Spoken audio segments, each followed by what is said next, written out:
Welcome to iPen Visions Podcast, interviews and conversations, where we bring authors, speakers, entrepreneurs, and those with a vision to our networking community and platform. Be our guest. Include your article, your ad, your promotions, and upcoming events in our quarterly magazine. We are proud to be a part of the Collective for Podcast, a virtual tour showcasing you and your business. Our podcast, the magazine, a virtual tour, all on one platform where networking, creativity, and visions meet. All you have to do is contact us at ipendesign@gmail.com. And tonight, welcome to the show.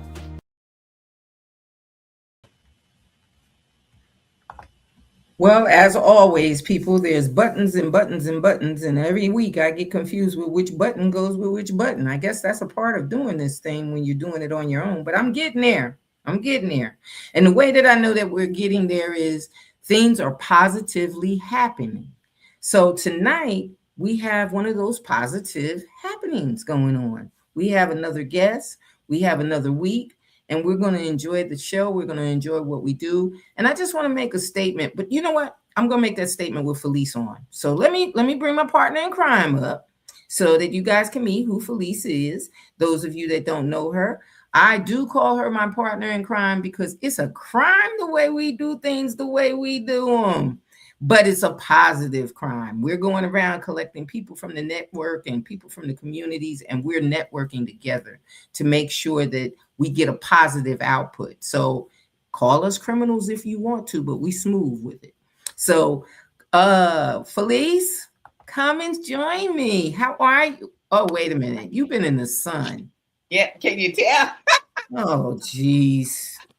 Good grief. You can tell. You have to rub it in. Are you in Puerto Rico again? Of course I am. Thank you very much. Oh, gosh. Oh, gosh. Yes. Well, I'm definitely going to have to call you my Puerto Rican friend now because you really look like you've been in the sun, girl. You've been basking and baking. I've been traipsing and exploring all over. Okay. Well, and literally, I'm rushing back to get here because we went and took a nice walk in this beautiful park. Beautiful. Yeah. Well, I started my exercise program this morning, so I don't really want to talk about exercising and walking. I started back with that this morning, and then I had a day of just total uproar. So I've been going all day. So now I'd rather be drinking a Mai Tai or something. You know what I'm saying? I'd rather be doing it on the beach, somewhere relaxed. So we're going to skip all of that. But what I wanted to share, let me just reach over here and get it. What I wanted to share was our magazine. Everybody can see our magazine with our youth.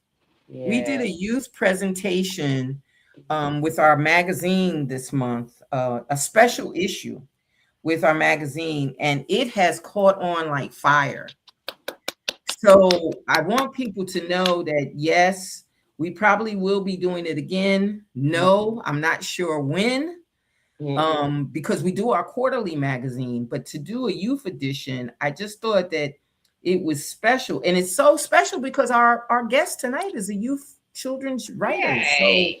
So, it's a special thing to know that people are concerned with what's going on with our youth and literacy, knowing what's going on with our youth and what they do as curriculum activities or what they do as outside activities. So this magazine we did with 5 youth, and the young lady that you see there is Miss KL Belvin, and she's a 12-year-old. And I tease her father all the time because she's bowling for dollars. I love it. And all the money that she makes from the bowling tournaments goes towards her college education. Very good. But we're not talking about somebody that's bowling 40s and 50s. Her average is about a 168, 170. So she's a bowler. Yeah. So there's 6 youth in this magazine. And if you guys want to purchase the magazine, you can go to my Gmail account. Contact me on my Gmail account at gmail.com. And you can put in for it. But also, I want you to take the information down so you can have kids for the next issue. Yeah. Let's get some ideas about what kids we want to celebrate and what they're doing, because these kids in this magazine, we got one that's a public speaker, Mm-hmm. we got one that wants to be a mortician, we got one that does American Sign Language. She's 7 years old. Oh, that's a And wow, she's helping kids that come in from fantastic. other countries. She's learned Spanish and Mandarin already. Whoa. She does baking and planting. We've got another one that's a gymnast. And we got another one that's getting ready to go to college to Mm, SCAD wow. for acting and activities. So we want to celebrate our youth. I just wanted to take a moment to say that. But Okay. Love it. tonight is about our children's author. Special guest, Shanene Muldrow. I met her at the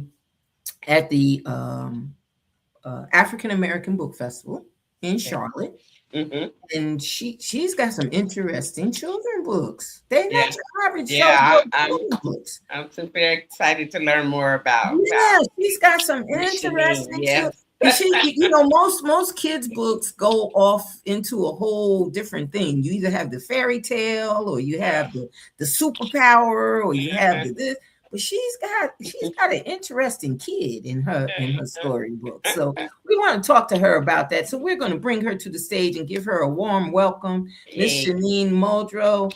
How are you this evening, Yay. dear? Good I am evening. well. Thank you for having me on. Yeah. Welcome, How's welcome, things welcome. going? How's So things far, going? so good on this wonderful Monday, starting out the Okay. week strong on this wonderful platform. So thank you for Okay. having Thank me. you. Oh, well, thank you. Now we do something, like I told you, we do things a little different here. We're not, we ain't sophisticated enough yet. We haven't gotten to the point where Nor will we we don't. ever be. No, no. We could care less about mistakes and bloopers and all of that other stuff. We just go oops and keep going. So whatever it is that we talk about is from the heart. We Mhm. really Awesome. want it. We really want to express who you are, what you do, and it's with love. We are not, that type of show where we go, well, you didn't do that, did you? We now if you tell stuff that you did, we will talk about it though. You let me know. Okay. We love it. If Yes. you unveil some stuff, we're gonna get with it. We all in, but we're not that type of show. We don't do that kind of thing. And with But that, you we'd do. love for you to tell us, who is Shanene Muldrow? Who are you? Yes. Well, I am a New Jersey native. So I grew up in Teaneck, New Jersey. For those Mm, that used to watch A Different World, Whitley's father married the twit from Teaneck, New Jersey. And that is my hometown. mhm. And then I came down with my company to Charlotte in 2018. And I have an older brother who happens to be the illustrator of our children's series, Sawyer Kid Lawyer. I have a master. I'm sorry. Well, I do have a master's, but I have a bachelor's of arts in political science. I do nothing with political science. And I Mm. also have a master's of arts in organizational communications, which has really taken me far in my career. I'm a chief of staff, but I essentially do a high level project management. So it's Okay. been a good move coming down to the good old Queen City, and it's been welcome there. Okay. Awesome. Okay. Well, Awesome. two things I want to say about that little short introduction. I too am from New Jersey, and I do know where that little town called Teaneck, New Jersey is. Awesome. I do know that. And we both came down to North Carolina at the same time. You came to Charlotte. Look at the coincidences. Yes, Yes. you came to Yeah. Charlotte, and I came to good old Fayetteville. I'm sorry, I didn't. Yes. Yeah, Fayetteville. That's what they call it. But I appreciate, and I'm a little upset that you have an illustrator that's right at your reach. That you got somebody that's right at your reach, willing to work with you, and his drawings are fantastic. Because they're so realistic.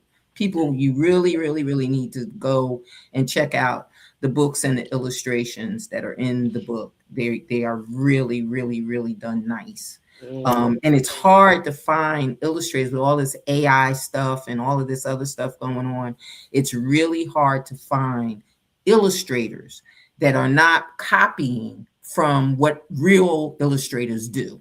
So I kudos to you and your brother for sticking to the realism of it all. Thank you. Yes. So your book, it says Sawyer Kid Lawyer series. So is this book that was presented that I saw, the book that I saw, was that the first of the series or the second of the series? Where did that fit in? It is going to be a 5-book series at the end of her particular journey. And maybe I should say a to be continued of her journey. Of her journey. Okay. At the book fair, I did have book 1, which is Teacher versus Nap Time, which is right here. Right. And then book 2 is Playground Debate. Right. So we have this up. And then book 3, which is drafted, but my brother, the wonderful illustrator, is taking his time drawing the illustrations. So hopefully that may come out towards the end of 2027, 2028. And then by the time 2030 rolls around, hopefully all 5 books will be published and available. Yeah. Okay. Well, I'm really, really happy that it's a series. I'm happy that it's a little girl. Yes. I am ecstatic because it seems to me, after working with children for as long as I worked with children, the little girls are always more curious than the little boys. Indeed. They're always the ones that are, like more intuitive at a younger age. They're more into well, what is that? And why does that? And why is this? And why is that? And the little boys sit there and just take it all in, but they're not saying much. You know? So I really appreciate the fact that we highlighted the fact that she's a little girl. And of course she's a lawyer. What else would she be? Why wouldn't she? Because it's all about being an advocate for yourself. Because isn't that what the young ladies are doing now? Right. Exactly. Why would she not be a lawyer?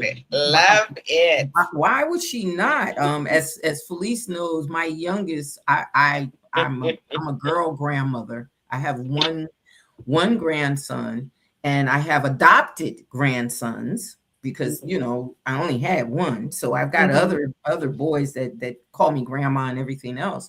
But on my line, I only have one grandson, and I've got all the rest of granddaughters, and they graduate from being grand women to being either the teenager or the young adult. Because when they're little, oh my goodness, the things that they do and the things that I just don't understand. How did God drop all the business stuff on the side of the little girls and leave little boys to just sit back and just, look, observe.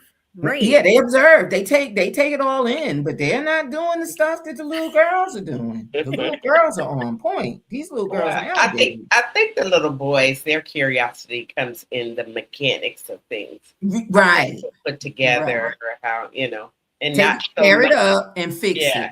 And not so relationships and figuring out your place in where you fit in. World, your world, and how does it, so the curiosity, I feel are there for boys, but they channel that into mechanical stuff, right? And it's good that they channel that, because those little women are a pain in the neck sometimes. Exactly.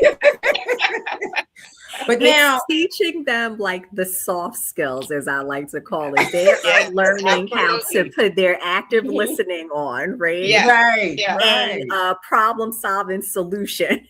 Right. Yeah, because for them, the mechanics don't talk back and don't have an opinion. They don't have that's right. And they learn that early. Well, you have been quoted for having great creativity in your storytelling. Tell us how important that creativity is for youth to be able to have that creative mind, and how does that pull in the youth as you've experienced it? where does that creative mind fall in line to say, hey, you know what? If I'm going to write a children's book, it's got to contain some creativity in it. Yeah. So I would love for all of our young readers just to understand that there's no bounds. And that's where I relate the creativity to. If you Mhm. can dream it, you can do it, you can Mhm. achieve it. So, what is the wildest thing you want to create? And that's how I Mhm. talk to a lot of our young readers, or if I'm in a workshop talking about storytelling and creative writing. What's the wildest thing you can dream of? And let's start jotting that down. And Mhm. Mhm. then where do you want to take it above that? Because what you think is your first idea really isn't. Because you can Mhm. take Mhm. it so much further. You don't put a box around what you can achieve and do. So Mhm. when I start out with young readers on just the term storytelling, well, what is storytelling? It's not just writing a manuscript and making a book. It's the iterations of it. It's where you can take the journey and where you can take the characters and begin to character build. And I think when you're talking to like a 4-year old about character building, it's a hard concept to grasp until they start doing it. And they're like, oh, well, I want this pony to do this. And can it jump? And can it turn colors? And can it rain glitter? Yeah, it could do all of that. But what else do Yeah. you want it to do? So you just have to keep their mindset so they can understand Mhm. like all the possibilities that can come from the story that they're creating. Yeah. Mhm. Yeah. Mhm. Yeah. And Yeah, I and I love the fact that you've broken down your writing into different categories of what you yeah. want them to be able to grasp and to hold on to. For example, the first one that you talked about was problem solving. Yeah. You want them to be able to adapt and read through the story and understand the problem solving.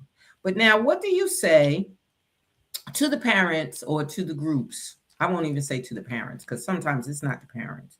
Sometimes it's the group that they're in or the structure that they're in that says, well, we don't want to give the small kids the problems. We want to make sure that everything is glossed over and sunshine and flowers and all of the bright things. We don't want them to know anything about, the bullying and everything else. Whereas I know when we were younger, we were taught about all of those things at a younger age so that we knew it when it confronted us. Now the Yeah. kids don't even understand it. They're like, well, what's going on? Why we into this? So how do we teach them through the small reading, the little readers? How do we Mhm. teach them about problem solving? I think it comes honestly drawing from their own experiences. Most times, and as a grandmother, you probably hear this a lot, that's not fair. Yeah, it's Mhm, not. So let's dive deeper into mhm, that. What do you think isn't fair Mhm. about mhm, what is happening in front of you? And Yeah. to mhm, your point, I also get the other side where we want everything to be so optimistic and rosy because the world is harsh, right? And you don't want mhm, your kids to kind of not have like almost a rosy image of what the world can be. But on the flip side of that, you also have to become young adults and Mhm. teenagers and learn that the real world is in fact harsh and you need Yeah. resilience. So what better way to start teaching that resilience now with small issues and Yeah. how you can solution for that than waiting until they get older and then they don't know how to deal with the solution or deal with a no and no mhm. explanation, Yeah. right? Right, right, right. Because they're Which going to is ask even that why. harder. They're Yeah. going to ask why, Yeah. They'll but ask sometimes why. there is Right. no why. Mhm. Right, right, right. Yeah. It just Right. has to be what it is. Right. And again, it's all about development because most kids, especially when they're really young, it's what they know, what they do. And like, you take a 12-month-old with an iPad. They can scroll it because it's been introduced to them, right? And Yeah. so they can. do things that kind of blow your mind. As you were talking, I was thinking about them. I see all these reels on social media, and it's about little kids, like even the toddlers, how they manage to crawl out of their crib and go do something, and you're like, wait a minute, Yeah. how are you How did they able? learn that? Yeah, Right. How How did did they they learn it? learn it? yes, Yeah. Where did they get that from? but they Right. do, end up figuring things out, because, like, I don't want to be in this crib. Let Right. me. And not only that, they watch you. Right.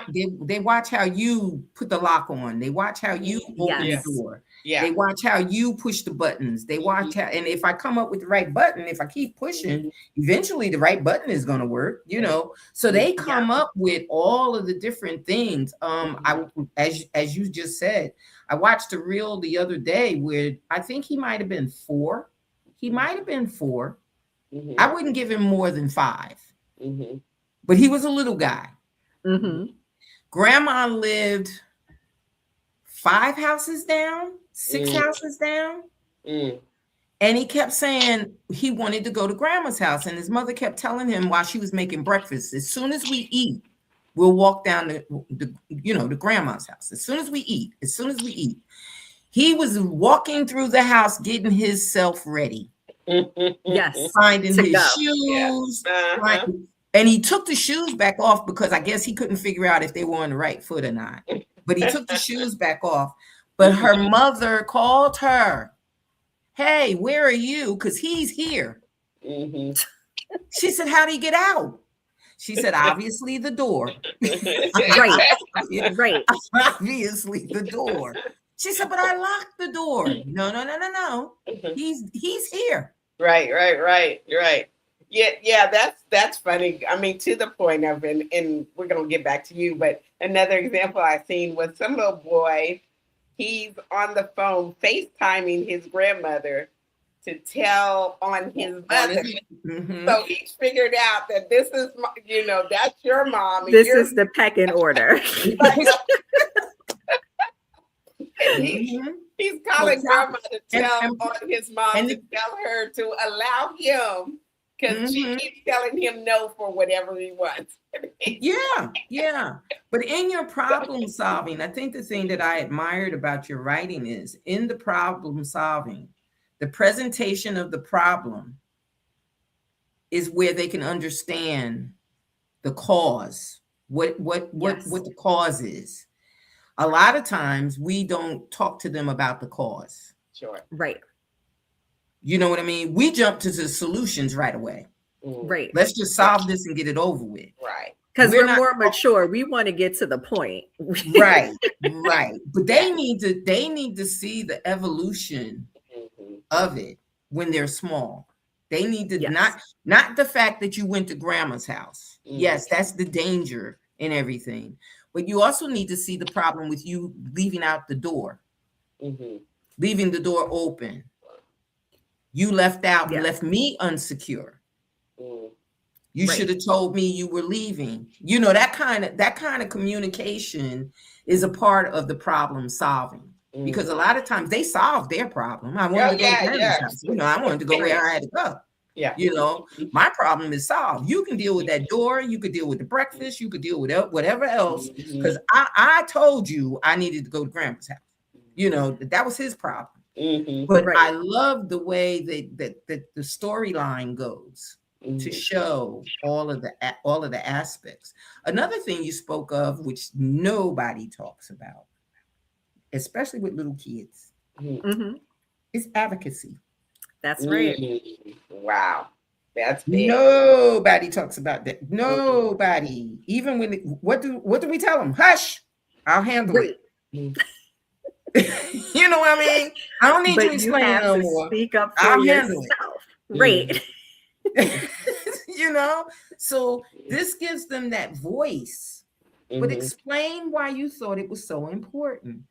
Mhm. So, a little background on myself and why I liked writing about advocacy in this particular series. My father was a diabetic majority of my life up until his death, Mhm. and there were moments as a kid where I had to advocate for him because he could not.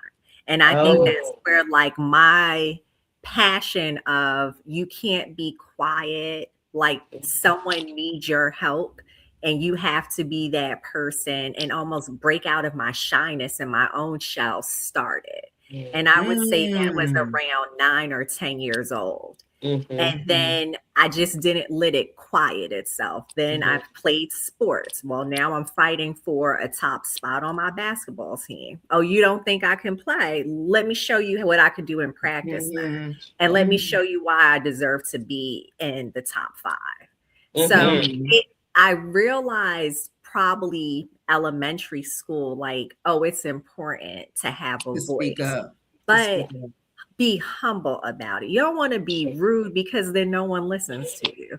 And you That's also Right, right. don't want to right. be the loudest in the crowd because guess what? Then no one really is listening to you. So, Yeah. how do you do Right, it in an influential manner? And that's part of the storytelling in our kids series. How do right, you do it right. in a nice manner where you're not being disrespectful, but you're still kind of standing your ground and forcing people to tell Mm-hmm. you the why? Yeah. And Mm-hmm. that also helps with the problem solving. So it's Mm-hmm. like Right, they right, meet the right. well. Yeah, They meet each other. Yes, yes. And I, I appreciate that. Yeah. yeah, and I'm glad to know the story behind the story because I was very curious. How did you get? What was the birthing of your books and the way you do them and everything? And I was wondering there in my mind there had to be uh, A um, connection. a Mm-hmm. connection Mm-hmm. or what I know they call them muse, but who how there was something that inspired. That's what I wanted to say. Right, Inspired. right. What yeah. inspired you to write? The way you do and how you do it, and with the focus on children and that thing. So I think. Being able to speak up, and it's funny that you say that you learned it at a young age. My oldest, her middle child, was a female and is a female, and her oldest was a male. But Mm-hmm. the male learned how to read very, very young. He was reading at the age of like 3 years old because his dad was overseas. So getting internet, messages and everything else, his mom, my daughter taught him how to read. Here, you could read the lines, you could read what it is and everything, to the point where he was beginning to read the intimate stuff. And she was like, no, you can't read that. You can't read that. You can't read that. But he could read very well, and then he'd ask, well, what is that? Well, what does that mean? And she was like, no, no, no, you can't read all of this. So going to school, he got chosen to read the morning bulletin, in kindergarten, first grade, because he was a better reader. Accomplishment. That's to be proud. He, Rare. he Yes. was proud to read the Mm-hmm. morning, notices, the morning this, the morning that. And this little boy in the class was so upset that he got to read these morning notices that he started bullying him. Yeah, you're a top reader, but you don't do this, you don't do that. And he would push him and bully him. Well, they were at dinner one night, and my daughter was trying to explain to him, listen, there's going to be people that are not going to appreciate you reading. Maybe you can help them read. Maybe you could do this. And my granddaughter said, hit him in the head with your lunchbox and stop everything. Just get rid of do just hit him in the head. When he hits you, you're in line for lunch every day. And every day you're having this problem, and every day you have your lunchbox. Just hit him in the head with the lunchbox. So of course my daughter is explaining, no, no, no, no, no. He doesn't want to hit him in the head with the lunchbox. You have to be an advocate. Yes. And that's what she told him. But you have to do it the right way. Don't Yes. go to the teacher. Sister had a solution. Oh, she the did. sister had an immediate solution. Like, cut that off, hit him in the head. If you bang him up a couple of times, he'll leave you alone. Right. That was and my daughter laughed. We laughed about it over and over and over again. We still do, because the thing about it was to the point where the patience to Yeah. even speak up for self. Mm. And I said that to say, when the child no longer has that ear that listens to them, and they no longer have that person that will understand that they're just trying to speak up for themselves, Mm, Mhm. what do you suggest they do then? mm, Mm. You talking about digging deep. mm, So the challenge with that is that everyone has a breaking point. mm, So Mm-hmm. Mm-hmm. when you are faced with, are you at your breaking point, you have still two options. You can do what the sister says and check them, or you can muster up a different way to still speak up for yourself. Like Mm-hmm. there's Mm-hmm. always other options to how mm, you're trying to handle the problem at hand. For William, his problem at hand was his bully, and could Mm-hmm. I help him out? But his bully might not want any help. His bully's just jealous and might want to fight. Well, yeah, Exactly. yeah. right. And the reason why I brought it up was because the thing that brings it to like a boiling point is when we get the parent that comes in and doesn't want to speak to the advocacy, Mm-hmm, they speak to the angered side. Thanks. Yeah. mm, So we have to learn, even as parents, to understand how to teach our children to advocate for themselves without the push of anger or the push of violence or the push of anything else. And that's what my daughter wound up doing. She wound up telling him that no, you don't want to go at it that way, because Yeah. what's the results that are going to happen to you if you do this? And mm-hmm, him being on the level that he was on, he was like, yeah, I don't want detention, I don't want time mm, out, I don't want to be in that.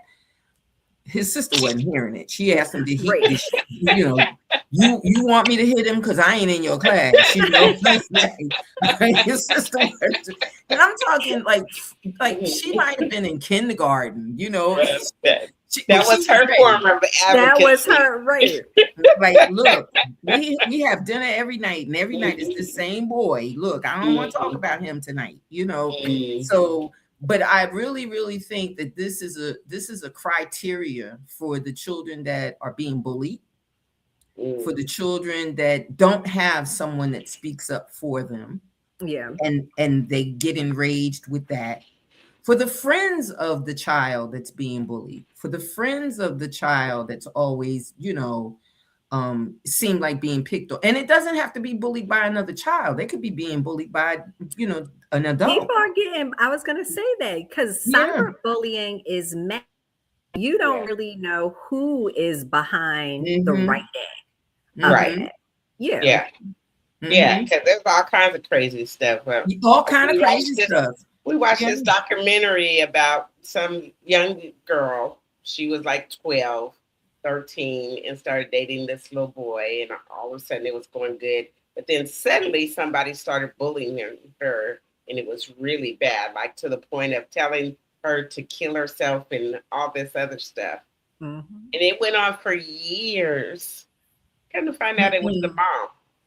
Yeah. See? Wow. Yeah, it was the it Wow. was her own mother. So yes, the cyber thing takes it to A levels whole nother that we level. can't. It Yeah, Yeah. does. we cannot even fathom. And I'm like,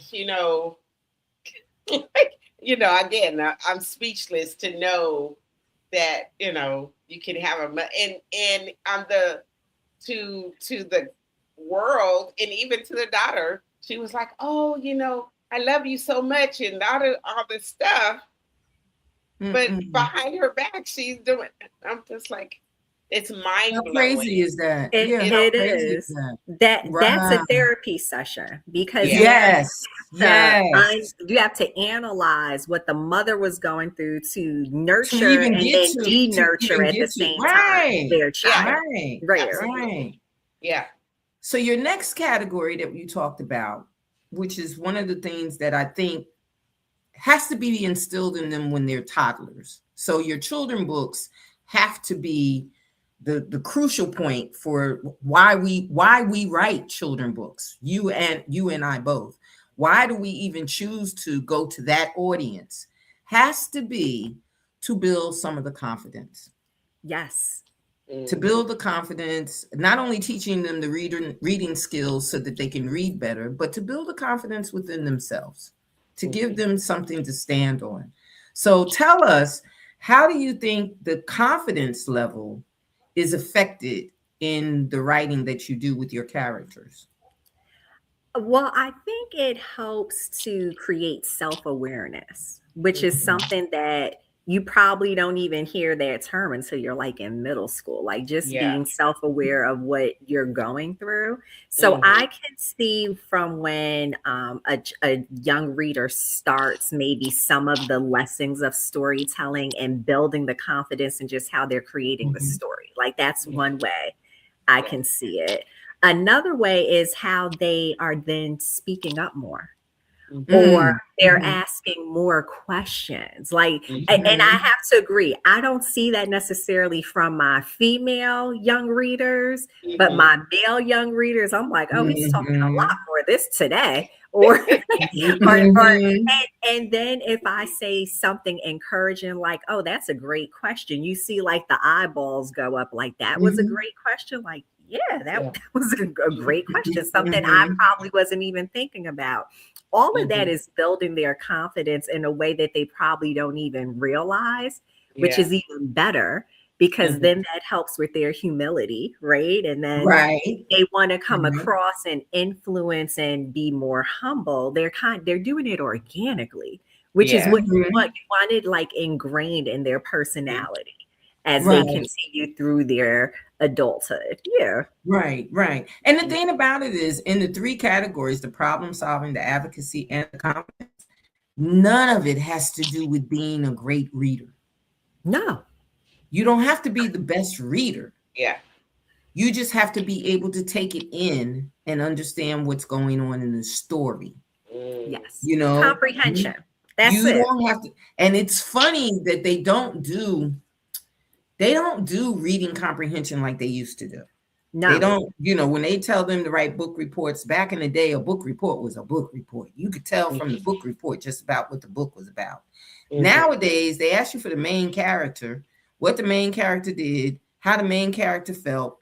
You don't even know who he talked to in the book because they don't Mm. never ask you, who did he interact with? What did he do? What was positive? They Mm. don't even do that anymore. They don't No. even ask for those questions anymore. So you don't know whether or not the child knows what the book was about Mhm.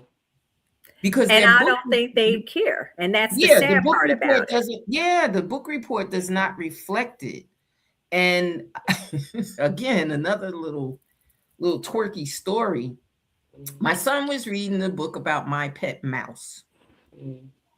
Mouse on the cover, little boy with the cage, trying to put the mouse in the cage. The mother standing behind him, with the eek eek, Mhm. like, oh my God. Mhm. And it was my pet mouse. Well, needless to say, I think it might have been 10 pages because he was in like the second or third grade. Needless to say, the little boy never had a pet mouse. Mouse wasn't in the book nowhere. Okay. He had to do a book report on it, and that's the book he picked, Pet Mhm. Mouse. Well, he did his little book report, got all of the different animals that everybody, uncles, grandfathers, aunts, friends, neighbors, everybody was telling him all these different pets he could have, Mhm. but not a pet mouse. Uh, So my son wrote the book report. He got mhm. a D on the book report. So he came home and said, "What did I do wrong?" Mhm. Now, me being the English thing, yeah, Mhm. what did he do wrong? I'm looking Mhm. at the paper. There's no red marks. There's nothing on it. I'm just as mad as him, but I don't want to show him that. Mhm. Right. I said, well, you need to go and ask the teacher to Mhm. tell you what you did wrong on the paper because you followed everything that she wanted to know. Who were the characters? Who was this? Who was that? Mhm. So he didn't ask the teacher. My son is a little different. He didn't ask the teacher. He took the book and he slammed the book on her desk and Oh. said, "You need to read." Oh. Of course, I had to go to school. But the point was, that you gave all of these kids in your class, I think it was maybe 15 kids, at that time they had smaller classes. 15 kids, you gave them, and they all were in like second, third grade. You gave them all an assignment to do. If you didn't want to know what all the books were about, you could have just pulled up the synopsis on all the books just to see if they were anywhere near whatever the book was about. Because it's third grade. They're not writing 2 and 3 page essay. No. It's a little paragraph, answering the questions you asked. There was no pet mouse in the book at all. Yeah. Everybody was against the fact that this woman, he wanted a pet mouse. Right. And that's what he wrote about. Right. And the confidence building in him was. Right. I was about to say, he is confident. I'm not even going in there to tell her that show me where I was wrong, because I wasn't wrong. Right. I'm not going to ask that question. I'm not wrong. He already know what the problem is. He knew what the problem was. So it amazes me that these teachers that they have don't realize that you got all of these little personalities that are growing. So when you tell them certain things, like the teachers used to tell us, no, don't go on a tangent and everybody get their own version of this. I want you to get this version of this book with this author, because she knew that book. She knew that book. You're the author of your book. You know your book. Right. You read that book. You know that book. So the characters that you create, do you, and I ask you this author to author, do you form the book idea first and then pull the characters in? Or do the characters drop in and make their own story? I formed the character around the book. So I knew Sawyer was little Shanene loosely based. And then I said, well, Shanene has an older brother. That's how Scout came in. Okay. I actually met my best friend who's in the book in second grade, not first grade, but I flipped it a little bit. So I was like, well, I need her in here.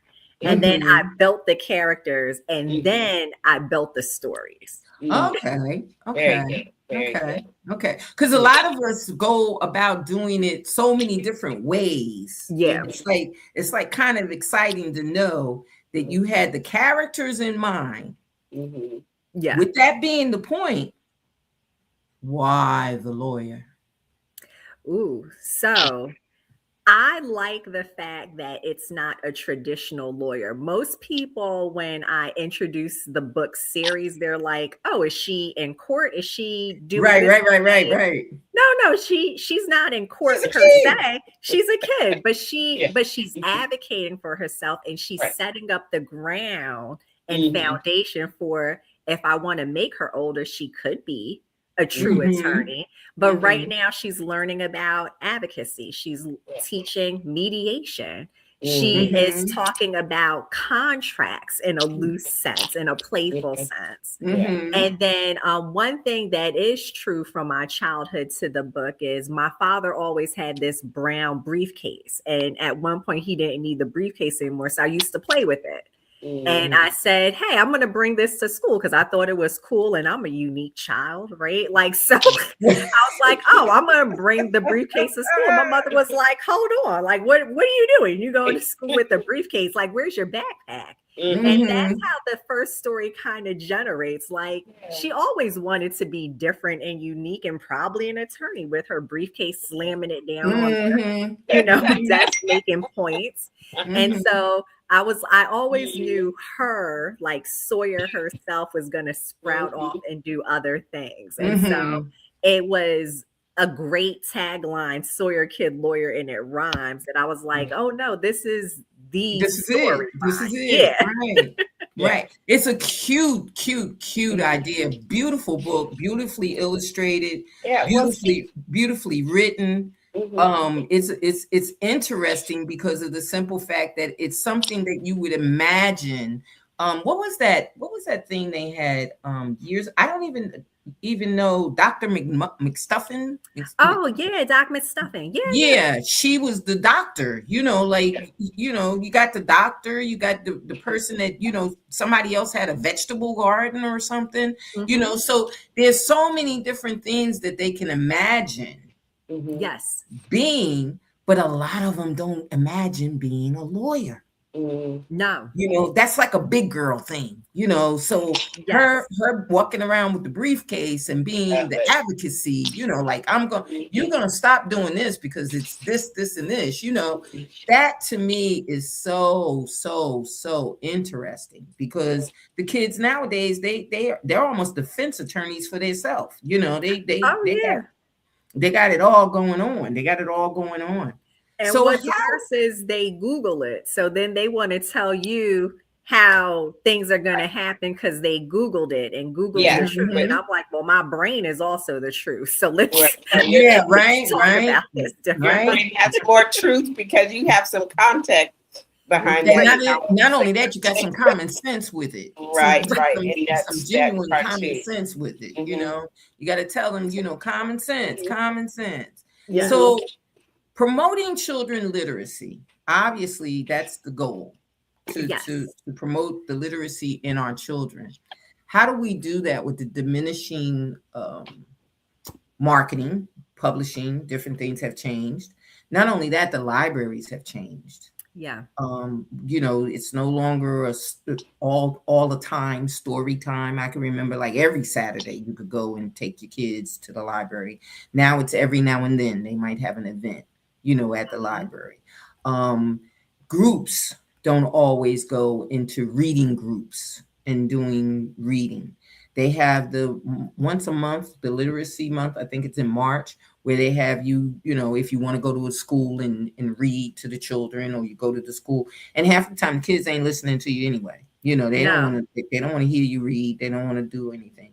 So how do we keep the children's literacy alive? I think it's catering to how the world's evolving. So right now, I'm working on shorts of the book because it's hard to keep children's attention, but it's not going to have someone talking because they want to see the video. No, no, no. Here's a 5 pages of the first book. Let me trap you in. And then in a couple weeks, let me drop another 5 pages so you continue to Mm-hmm. read. Mm-hmm. And I think Mm-hmm. that's a good start. It's not a solution, but I'm realizing they're looking for the shorts and not like a Hmm. firm book anymore to Mm-hmm. pick up and Mm-hmm. read. And Yeah, yeah. and doing it almost like free because who's paying for 5 pages? Not me, right? Like I'm sure Right. I could do Right. that, but I think it's a good start. The other thing is really just helping out with the school. So I agree with you with the libraries, things that I used to do early on when I first released my book. Those Mm-hmm. Hmm. they're not working anymore. No one's coming to story time anyway. They want to be at the park playing. Yeah. So there's also the library boxes in neighborhoods, which I love seeing Hmm. now. I Yes. drop books in there and Hmm. hopefully they're picking them up and reading it. That's a Hmm. good way. And then summertime, I think, is everybody's children's literacy sweet spot. Why? Because Right. it's nothing Right. but time. So Right. you're almost forced to read something at some point. It's just Hmm. getting Mhm. it to the right population. Hmm. And not only that, the thing about it too is, I think as authors, we have to get together and do some events where it's mandated in the curriculums, or Oh it's yeah. mandated in the school that, hey, once a month, once every month, we have a day where, you got authors coming in, or you got people coming in promoting it. Because the thing about it is, if they stop reading and just read what's fed to them, Yeah. the comprehension and everything is what's fed to them. It's not what, I was doing a post today, and I looked back at the post. I said, that's not what I wrote. When did they change that? It doesn't even come in and tell you it's changing it. It just changes it They just automatically. change it. It Right. just changes it. So if you don't go back and read what you wrote, your whole language has been changed to whatever the computer says. Hey, I like this better. Who are you to like it better? Right. I'm not writing it to you. Who are you? And that's also part of the AI where they're enhancing Exactly. it for the better, They but come that's in you're and changing the context of it. they Mhm. change Yeah. anything that you write, so you have to be careful with that. A lot of the literacy problems that we have are that we no longer have the parent in the home that is actually sitting with the child and reading with them. Mhm. Yeah. Yeah. They're being read to by the computer screen, or they're being read to by the automated systems. And Mhm. if not, they're not reading at all, because the games, Right. they don't have to read. They just got to punch a bubble and push a button and get a score. They're not interested in reading. It's not dropping alphabets out of the air. It's not, they're not playing those games. Right. So the literacy, we have to stay on top of it, because if not, we're going to lose them there. Absolutely.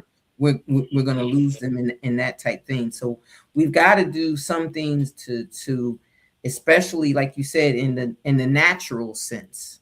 We got to catch on to, and I'm glad you said that. A lot of us have to realize that with the animation, we can catch them.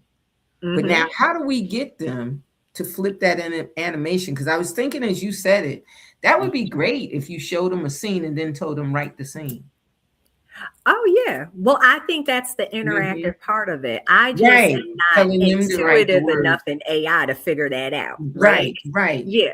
Yeah, But right. I think that's the next step because it's truly what's missing in the schools. Like you said, the comprehension part of it. So you Mhm. have read this or listened to this now. How do Mhm. you understand it? How do you And understand it? Yeah. Can better you yet, mhm. make it fun. Now build the story out. Don't build the worry about story what the, out? yeah. Right, right, right. I remember going to a readathon, and the kids were so bad. Oh my God, these were the baddest kids I ever. I literally told the teacher that I was not reading to them. I would not share my story with these bad behind kids. I'm not reading to them. And I found out she was the substitute. So what do you do with the substitute? Mhm. You tear the classroom up, Yes. So It's a free period. that's a free Yes. Yeah. period. Yeah. Yeah. Anybody sitting down listening to her, and I think they were in the third grade, maybe third. But I asked them, "What's the problem?" And they were like, "Her, I mean, they really were bad kids. They were bad." Mhm. Mhm. So I said to them, "Well, let's not call her her. What's her name?" They said her name. I wrote the name on the board, and I said, "Well, I want you to compare her to the teacher you have regularly. What Mhm. does your regular teacher do? What does Mhm. she do? Give me a sentence at a time." By the time we got to the end of the period that I was there, we had a short story. Yeah. Yeah.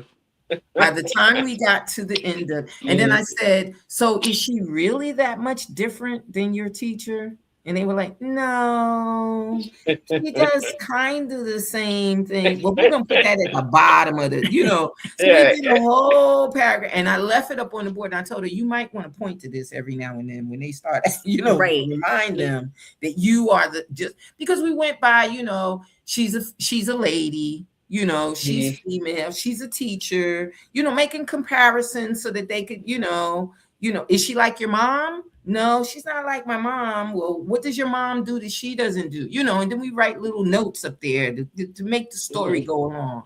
Mhm. So the literacy and understanding of the importance of the literacy Mhm. has to be in books that are no longer the Dick and Jane books. They're no longer the See Spot Run.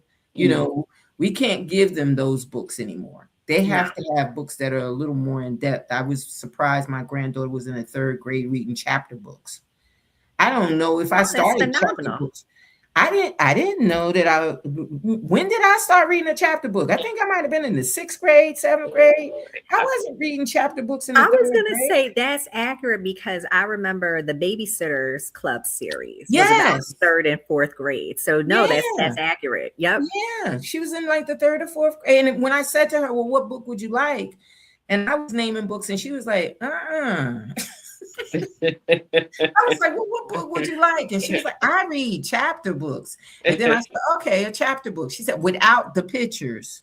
I was like, oh, Oh, even better. Yeah, okay, even okay. better, right? But the thing is that I didn't know that, at that age that they had, started that young in reading books. But again, the readers in my family read early. We've always taught them to read early. The letter blocks and all of that, learning your name and all of that stuff is an early learning. So literacy is all a part of that. I want our audience to know that, that you may think that, okay, buy them a book and just hand them the book. That's not all it is. Right. It's them knowing what the title is, them knowing what the characters are, them knowing what the story is about. All of that is about the storytelling. Mhm. So But you hit what? on something key though, Nanette. You said your family, meaning this is the community helping the kids. Mm-hmm, So that's mm-hmm, part of the messaging. Like, how are we all helping one another, reading to a mm-hmm, child, a godson, a niece, a nephew, whoever, and then making sure everybody is on the same page with elevating that. Mhm. mm-hmm, Well, mm-hmm. and I think there's a really important part of that is that they see you read, right? Right, Yeah. right, right. And the other thing was, like, when the kids pack up to go to grandma's house, or they pack up to go to somebody's house, it was funny because inside their little pouches, even when they had the diapers and all of the other stuff, would be a book. Yeah, Yes. There would always be a book yeah. inside one of the Mhm. pouches that, so that when they came over, if they were Mhm. staying the night, here's the book that they're going to read tonight. Here's the Yeah. book that Mhm. it was always something in the pouch Mhm. that led toward literacy, or practicing the ABCs, or practicing the numbers, or something that related to an educational connection of some Hmm. Mhm. sort. They got used to that routine, so being young, they kind of learned how to be, a little more astute to Yes. just reading, just getting Mhm. that. So one of your quotes that you so profoundly gave us Mhm. was, books can Uh, teach us empathy and help children see themselves. Well, we talked about that, but what about the empathy? What Yeah. about the empathy? How do Feelings. how do we tell them about their feelings? Like Felice mentioned, here this girl was in love with this little boy.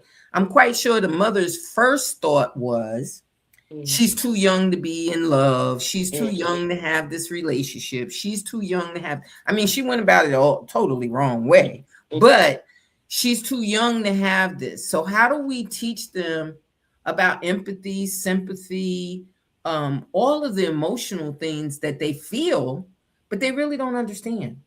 Yeah. I think it is such a hard topic to broach depending on the child's age, but they're dealing with something. And I feel like it's important for them to be okay to express that. So, empathy is important, but I'll take it a degree back. It is helping them voice what they're feeling Mm, Mhm. mhm, and then helping them understand those feelings. That then builds to empathy. I just didn't have a good quote to say all that. Mhm. Mhm. Um, well, you but just said it. You just yeah, said but it. There you go. Lapita gave me a good. I was like, no, Yeah. that's exactly what we're trying to say Right. in the series and in the stories. Like, Mhm. how Mhm, do you properly speak up about what you're going through, so then someone can help you mhm, mediate those feelings, Mhm. and then you're able to get to whatever the problem is, whatever the solution is, or speak more empathetically about what you're trying to voice. mhm, Because mhm, often what happens, and I've noticed this, so my nephew's autistic. A lot of it is emotions. He can't emote mhm, out what he's Yeah. trying to say, so it Mhm. comes out in a high voice. Not that he's angry, he's just passionate. That's what I like Sure. to tell him. You're just passionate. Mhm. It's okay. Let it out, bud. And then once mhm, he gets out what he's trying to say, I'm like, I think you're saying this. Is that right? And he'll say either yes or no. And I'm glad mhm, we got to this point, because that's Yeah. what I'm trying to figure out too. How can we help one another? Yeah. And I think mhm, that's what mhm, the children themselves are also trying to Mhm. express. They're just trying to express themselves, but they don't know how to get there. So I think as adults and as people being mentors. That's what we need to help them get to, so it doesn't Mhm. explode. Yeah. Yeah. Exactly. Exactly. We don't want the Mhm. explosion. Your Yeah. second quote was from our musical I love friend, John John Legend. Legend. Reading gives children the power to dream bigger. Mm. Yeah. So I remember the story, The Red Balloon. I work with a reading group from Baltimore, and every year they've got a group of kids, different ages, that publish their own books. Mm. And the group publish a book. You know, it's Oh, it's a group good. of fifth graders, a group of third graders, a group, Yeah. you know, and they all publish their own books. And it was Mm. one that about a red balloon. Mm. They wrote a book saying they released this red balloon, and they wrote the story of where the red balloon traveled to. Mhm. So the dreams of where this balloon would end up wound up being, chapters in the book. Mhm. So when we say dream bigger, the Mm. dream doesn't always have to be about them. Mm. Yeah. What other dreams do you think that they would see? Now, you may have a child that does see themselves as a lawyer, but what Mm. other dreams can they get from Sawyer? I would say things about the world, Mm. Okay. right? Mhm. Right now, Sawyer is stationary. Someone Mhm. can pick up this book and go, well, Sawyer needs to go to Tokyo. And what can Sawyer do in Tokyo with a different language and the different cultures and customs there that Mhm. she now has to Yeah. become adapted to? I think it's Mhm. much like the Red Book, like where I would Mhm. say you pick up something and your creativity, much like as we're tying it back to some of the themes that are part of the book, where can you take it to? Like it's endless Mhm. possibilities. Sure. Mhm. Yeah. Mhm. And that's how the children's mind is anyway. Yeah. Mhm. Their mind is an endless possibility, and Right. then, Right. you get people like Felice that just get up and move from one spot to another every other month, they just leave. So, I mean, bigger dreams, who could So, dream bigger than that? Right. Being able to travel but all the time. and when you get kids in that environment of being creative, inherently they try to one up themselves, each other. Yes. Right, It's like, oh, where in right, their mind I can shoot, 1,000 baskets, or make 1,000. right. Make it up. Make it And up. then, inevitably there will be some other little kid that says, I can do 2,000. Right, right, So the right. Indeed. dreaming bigger, it just gives them that, it opens the the the atmosphere, and so it just gets their brain to, because they have these little, not little, but they have these big things, because everything is big to a kid. Everything is big to them. Yeah, Everything is Yeah. big to a kid, right? yeah. So, Everything is big to them. yeah, so because they're little and young and haven't experienced things, so the whole world is open to them, right? Yep. And Um, and it shouldn't be limited sure, anyway. it It should shouldn't not be be. limited. Yeah, yeah. The final quote that you put was A child's imagination by LeVar Burton. A child's Mhm. imagination is the key to opening the door of learning. Yes, yes. Yes. I can't tell you the stuff that my son used to imagine, and then the one thing that I was glad neither of my children did was they didn't have the little imaginary friend. Mm. I Right. was so worried of the imaginary friend that I didn't know what to do, because when the kids had the imagine, they had the Cabbage Patch dolls that they took around with them. They didn't have the imaginary friend, but everywhere they went, the Cabbage Patch doll had to go. They Yes. took the Cabbage Patch doll with them, but they didn't have the imaginary friend. And then you kind of sort of are glad that they don't have the imaginary friend, but then you wonder what's inside the imagination. Like they're sitting in the room and they're talking to themselves, and you're like, well, who are they talking to? You Mhm. know, who are they playing with? So yes, you learn so much about them if you pay attention. I Right. find that a lot of people don't. We come in as educators slash writers slash authors slash Mhm. whatever, Mhm. but people that are around them, Mhm. you know, those are the openers to so many things that you can build on when they're young like that. You can build their whole mind Oh to a yeah. whole different Yeah. world. Yeah. It's such a big world for them because Yeah. And so Lynette, I'm laughing at you because again, you know my crazy son. well, no, I don't. I know you, and I'm like looking at as a writer, you have imaginary friends. Yeah, I do. I do. You're so absolutely right. Yeah, I do. so I do laugh at that, but I have quite a few that tap me on the shoulder and say, "Hey, hey," you know. You're absolutely right. You're absolutely right. and and kids, even whether they use it in the form of like playing with dolls, but or kids they're using their imagination to have these conversations, but they're using the dolls to form this. And I can remember one last thing of my daughter when she was like in maybe kindergarten even, but definitely like first and second grade. I knew everything that was going on in school that day because she'd come home and and enact that. reenact Acting it. it. Dog, Right. a Yes. dog would be in trouble, or this would happen and stuff. And I'm like, and Yeah. all I had to do And was if you sit in the other room and listen, you yeah, hear everything that went. because when you ask them, unless something really traumatic happened to They ain't them, gonna tell you nothing. yeah, nothing happened. Nothing Nothing happened in happened. school. Right. It's like, well, Everything was fine. yes, Everything was everything was fine. fine, but then when Mhm. you just let them go, with Let her, them play. she would Yeah. go play with her dolls, and I would know the details of what happened that day.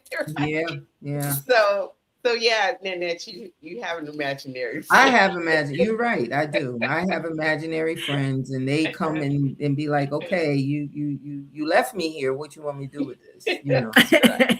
Oh, you didn't write it. You didn't write anything this week. What do you want me to do? Oh, or I think one of the things that irks me the most. I don't know if you get it, Shanene, but that irks me the most. The children's stories don't bother me Mm, because the children's stories seem. I have the It come character. I have quicker. what they're doing. It goes like that.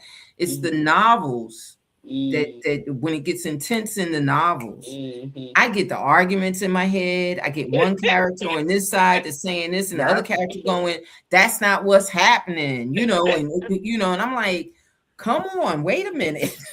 you know, I got a real life I'm trying to live here. I ain't got time for y'all in the background. So yeah, you're Yeah. absolutely right. You're absolutely right. The funny thing though is, like you said, the imagination of the children sometimes, if the mother or the father or the guardian or whoever is not in tune to that imagination, or not in tune to the way they verbalize or the way that they Yeah. express themselves, Mhm. if you're not in tune, you don't understand exactly what's going on. Yeah. You Right. got to understand what's going, like you said, with your nephew. You understand that he, bless you, he has the enthusiasm, and because of the enthusiasm, his voice goes to a different level, Yeah. where somebody else might laugh at it, or somebody else might think that it's a comical moment that his voice changes, not Mhm. realizing what's going on with him can also make him fall back into a shell, you Right. know, like he doesn't want to express himself, or he doesn't want to say anything because, he looks at it as, I'm being looked at funny, or I'm Right. being looked at differently. So a Mhm. lot of times we have to get them out of that, Yeah. and let them understand that whatever you say, however you say it, is good. Whatever you write, whatever you want to express is Yeah. good, you know.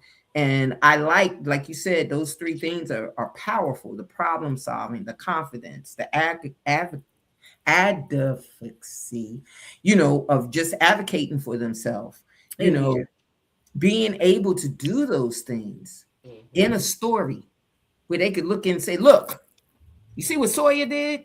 This is what we're Right. gonna do, This is what we Yeah. gonna do. this is what we're Yeah. gonna do. We're gonna solve Right. this problem. Right. You see what Yeah. Sawyer did, right? We could do this. Mhm. We could do this. Well, I want our audience to know that they can also go and get this fabulous book. Go get this Mhm. book at www.sawyerkidlawyer.com. There's the phone number if you want to get in touch with the author to put your orders in, because I'm quite sure you have more than one book you want to get. So get a bundle, get a couple of them, you know. Get Yes. the bundle. You can contact her at gmail.com. You know, she's one of our community now. So if you don't find a way to remember all of that, you can contact us and ask us, hey, I want that lady that had the lawyer kid on. And we automatically know who it is, and we'll make sure that we get you in touch with her to get her book. Felice has a last question for you. Oh, I do. I do. Yes. Well, thank you again for your gifts to the world. We appreciate them. And I just count it all joy that there are authors out there like you with a specific purpose. And I love that. So we, as responsible people using your gifts responsibly, we're always wanting our audience to know a different side of you, because we, again, know that it's a responsibility as you're putting your gifts out into the world. How, Miss Shanene, do you fill your cup if you find it getting empty or before it does? What do you do? I take rest. So I think everyone should take a beat. That can be meditation, that could be sleep, that could be TV watching, and just decompress from whatever is in front of you. That's like the most exercise way I decompress my cup. The second thing is what you are doing. I like to travel. I have to get out of my environment to something new, which also helps me relax. Awesome. I love that. Okay. I love the traveling. So, yes, interesting. Yes. So again, her contact information is right there. www.sawyerkidlawyer.com. Her phone number is there, as well as her Gmail is sawyerkidlawyer@gmail.com. So please pour into the literacy for your children, the literacy for the children that are around you, the literacy for the children in your community. Invite us.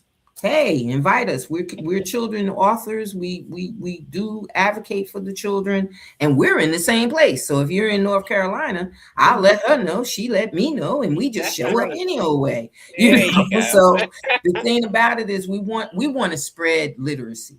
That's what we want to do. We want to give our children the best opportunity they can.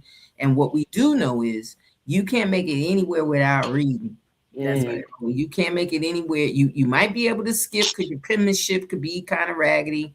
You might be able to skip because it takes a little while for you to add up numbers or whatever.